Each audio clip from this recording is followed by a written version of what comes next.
Fenomena SCBD, Sudirman, Citayam, Bojonggede, Depok lagi ngetren. Anak-anak remaja dari pinggiran Jakarta sedang menunjukkan kebolehannya di jantung ibu kota negara. Pertunjukan utamanya adalah Citayam Fashion Show dengan melenggak-lenggok di zebra cross sebagai catwalk. Semoga saya terlihat cukup modis hari ini untuk membahas fenomena ini. Fenomena ini viral.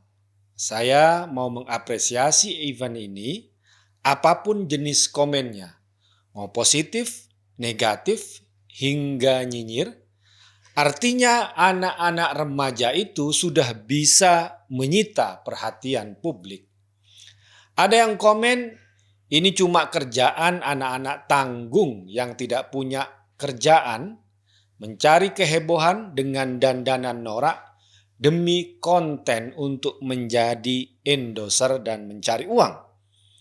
Tapi yang komen seperti itu, tontonannya ya tetap saja seperti Atta Halilintar atau Raffi Ahmad, serta doyan gosip-gosip selebritis.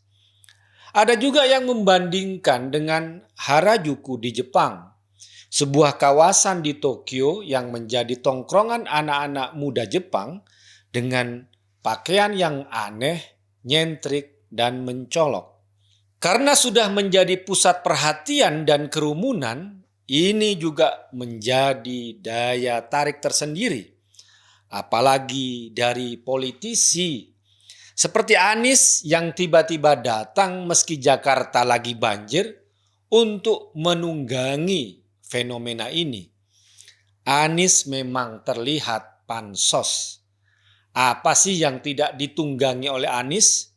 FPI dan Gerakan 212 saja dia tunggangi demi meraih popularitas meski tak memberikan kontribusi apa-apa.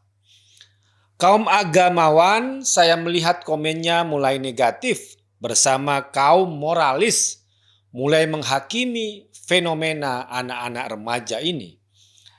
Dari soal isu pergaulan, usia hingga tuduhan dampak negatif pada generasi sebaya mereka dan sesudahnya. Itulah mereka yang melihat fenomena anak muda remaja melulu dari perspektif agama dan moralis yang biasanya hitam dan putih saja. Saya ingin melihat fenomena SCBD ini dari sisi street art, seni jalanan yang menjadi antitesa dari seni di dalam gedung pertunjukan.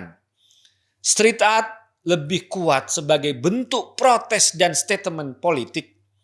Street art termasuk di dalamnya street performance art merupakan perlawanan dari kesenian yang dijinakkan di gedung-gedung kesenian dan gedung pertunjukan. Street art mulai dari bentuk yang sederhana, seperti mural, grafiti, dan poster yang dipamerkan di jalan-jalan sebagai ekspresi dan pernyataan politik.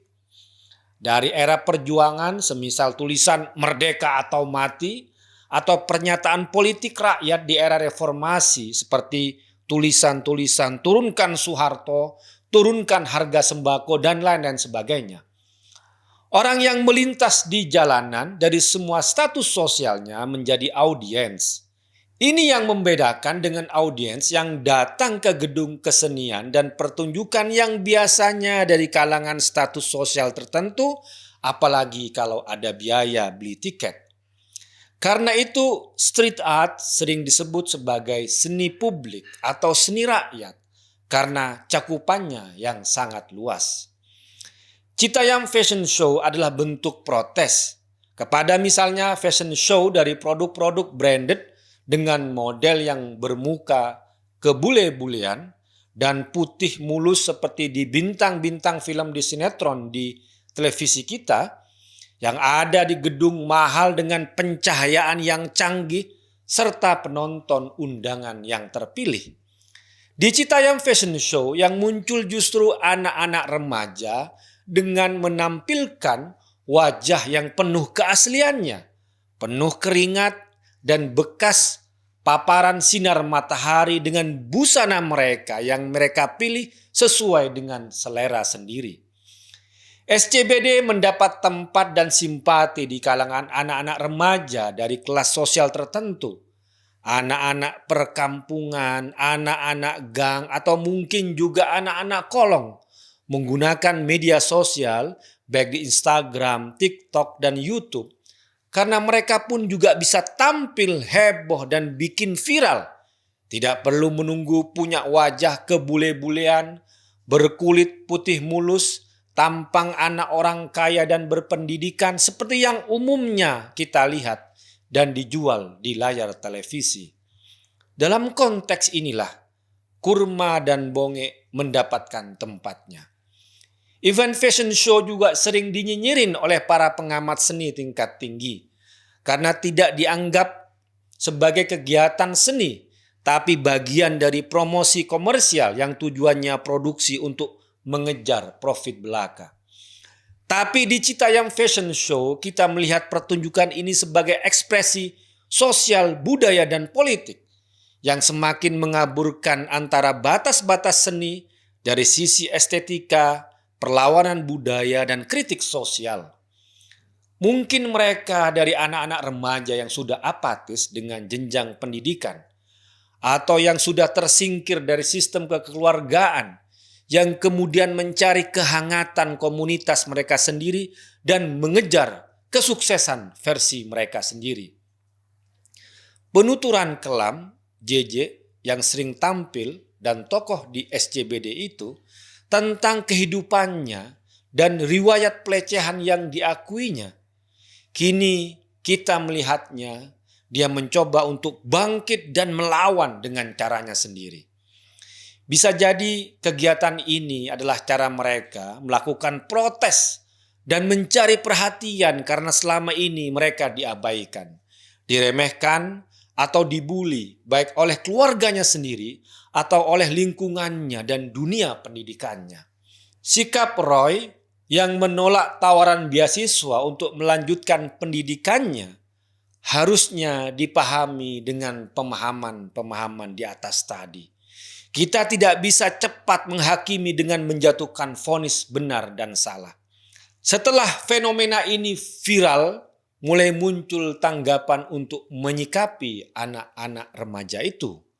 Karena kenyataan mereka memang masih berusia remaja, disebut belum cukup umur, juga terkait pendidikan dan sekolahnya, serta kekhawatiran dunia gelap dari kehidupan jalanan, seperti potensi pelecehan, bandar narkoba, dan prostitusi serta pergaulan yang bebas.